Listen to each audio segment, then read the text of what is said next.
तीन रंगों में रंगा हुआ ये वस्त्र नहीं, ये तो देश का शान है। ये हर भारतीय के दिल का स्वाभिमान है। यही है गंगा, यही है हिमालय, ये तो हिंद की जान है। तीन रंगों में रंगा हुआ यही हमारा हिंदुस्तान है। दोस्तों, इन पंक्तियों के साथ इस वीडियो की शुरुआत करते हैं। आज इस वीडियो में हम अपने तिरंगे के बारे में कुछ जानने की कोशिश करेंगे। हर राष्ट्र का, हर देश का अपना एक तिरंगा होता है। तो सबसे पहले तो एक जिम्मेदार नागरिक होने के कारण हम सबकी ये कर्तव्य है कि सिर्फ अपने राष्ट्र ध्वज का नहीं बल्कि हर देश के राष्ट्र ध्वज का हमें सम्मान करना चाहिए, उनको इज्जत देनी चाहिए। आज हम अपनी इस वीडियो में इस अपने तिरंगे के बारे में कुछ बातें जानेंगे, कुछ अनोखे तथ्य ढूंढेंगे और उनको सीखेंगे। तो शुरुआत करते हैं। सबसे पहला एक नियम जो है हमारे राष्ट्र ध्वज को लेकर कि हमें हमेशा अपना राष्ट्र ध्वज इस तरह लगाना चाहिए कि कभी भी वो जमीन में ना छुए, क्योंकि ये हमारा सम्मान है। इसलिए इसको हमसे ऊंचा रहना चाहिए और हवा में ऊंचाइयों तक जाना चाहिए। साथ ही साथ दोस्तों, आपको ये भी जानना जरूरी होगा कि हमारे राष्ट्र ध्वज में कुछ भी लिखना या बनाना गैर कानूनी होता है। ये एक तरह से अपराध भी है। हमारा राष्ट्र ध्वज तीन रंगों से बना है, जिसमें केसरी, सफेद और हरा रंग आता है। केसरी रंग जो है वो साहस, बलिदान जैसी भावनाओं को दर्शाता है। वहीं सफेद रंग शांति और पवित्रता को दर्शाता है और हरा रंग हरियाली, प्रोत्साहन, उत्साह, त्योहारों को दिखाता है। तो इन तीन रंगों को मिश्रण हमारे भारत को दर्शाता है। इसके बाद आप दोस्तों, आप ये जानना चाहिए आपको कि जब हमारा शुरुआत में राष्ट्र ध्वज बनाया गया था तो उसमें चरखा बनाया गया था। चरखा जो गांधी जी को बहुत पसंद था और गांधी जी के से जुड़े हर आंदोलन में चरखा का जिक्र जरूर होता है। तो गांधी जी को बहुत अच्छा लगता था कि उनके मतलब भारत के राष्ट्र ध्वज में चरखा है। लेकिन कुछ समय बाद उस चरखे को हटा के ये जो नीला अशोक चक्र लगा दिया गया और इस बात से गांधी जी बहुत गुस्सा हुए थे और उन्होंने इस बात का खूब विरोध किया था। उन्होंने गुस्से में ये तक कह दिया था कि वो अशोक चक्र वाले राष्ट्र ध्वज को कभी भी सलाम नहीं करेंगे। लेकिन धीरे धीरे वक्त बदला और अब ये अशोक चक्र वाला ही राष्ट्र ध्वज हमारा राष्ट्र ध्वज बन चुका है।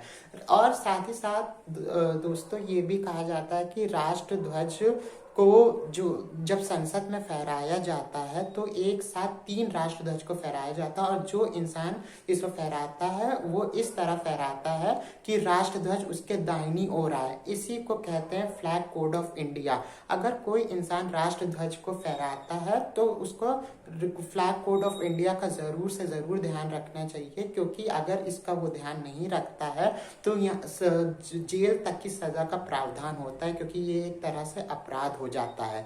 इसके साथ साथ हम आपको ये भी बताना चाहेंगे कि जो राष्ट्र ध्वज हमारा है वो हमेशा खादी के वस्तुओं से बनाया जाता है, जैसे कॉटन जैसी चीज। इसका प्लास्टिक से अगर बनाया जाता है तो वो भी अपराध है। तो कभी भी राष्ट्र ध्वज को प्लास्टिक से नहीं बनाया जाता है। राष्ट्र ध्वज हमेशा रेक्टेंगल शेप में होता है, जिसकी अनुपात आप 3.2 की होती है, जिसका रेशियो 3.2 का होता है। राष्ट्र ध्वज में जो अशोक चक्र होता है उसकी माप कभी भी तय नहीं करी गई है, लेकिन कहा जाता है कि इसकी में जो तिल्लियां होती हैं, जो लाइंस होती हैं, वो कम से कम 24 होनी चाहिए। 24 से ज्यादा है तो कोई दिक्कत नहीं, लेकिन कम से कम 24 होनी ही चाहिए।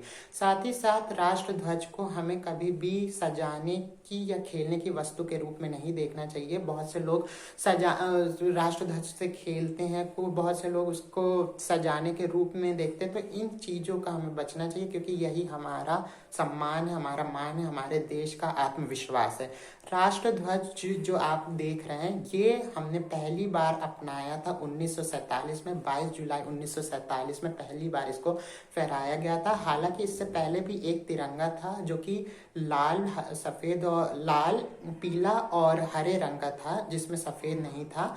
वो पहली बार 7 अगस्त 1906 में कोलकाता के पारसी बागपन चौक में फहराया गया था। लेकिन बाद में 1947 में तिरंगा यानी कि केसरी, सफेद और हरे रंग के तिरंगे को अपना लिया गया और ये तिरंगा आंध्र प्रदेश के पिंकली वेंकैया ने बनाया था। पिंकी वेंकैया ने इतना सुंदर सा राष्ट्र धरोहर हम सबको बना के दिया था, जो कि पीढ़ियों तक की याद रहेगी कि उनके हाथ का ये बनाया गया था। साथ ही साथ जो हमारा राष्ट्रपति भवन है वहाँ पे भी जो राष्ट्र ध्वज है उसमें सोने का स्तंभ लगा हुआ है और हीरे जवाहरात भी उसमें गड़े हुए हैं। तो ये भी बहुत बड़ी गर्व की बात है, दूर दूर से लोग उस ध्वज को देखने आते हैं, राष्ट्र ध्वज। और साथ ही साथ आप जानते होंगे कि 2002 के पहले तक आम इंसान को राष्ट्र ध्वज फहराने की अनुमति नहीं थी, लेकिन 22 दिसंबर 2002 से आम भारतीयों को भी अपने घर और ऑफिस में राष्ट्र ध्वज फहराने की परमिशन मिली।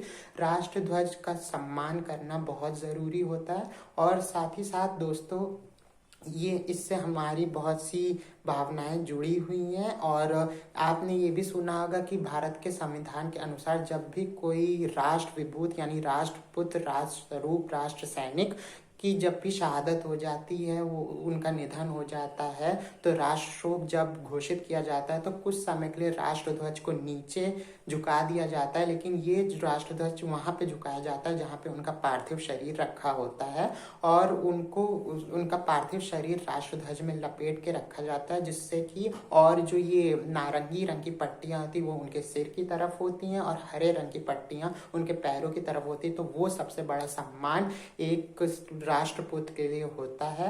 तो ये सब बातें थी जो हमारे प्यारे तिरंगे से जुड़ी हुई थी। अगर आपको वीडियो अच्छा लगा हो तो लाइक कीजिए, शेयर कीजिए, और अगर आपने चैनल को सब्सक्राइब नहीं किया तो चैनल सब्सक्राइब कीजिए, क्योंकि इस मेरे चैनल में आपको इंडिया से जुड़ी हम लोग बहुत सी बातें एक्सप्लोर करते हैं, बहुत सी बातें ढूंढते हैं, बहुत से एक्सपेरिमेंट्स करते हैं, हमारी इंडियन संस्कृति के बारे में और बहुत कुछ जानने की कोशिश करते हैं। तो प्लीज़ सब्सक्राइब करिए और थैंक यू फ्रेंड्स।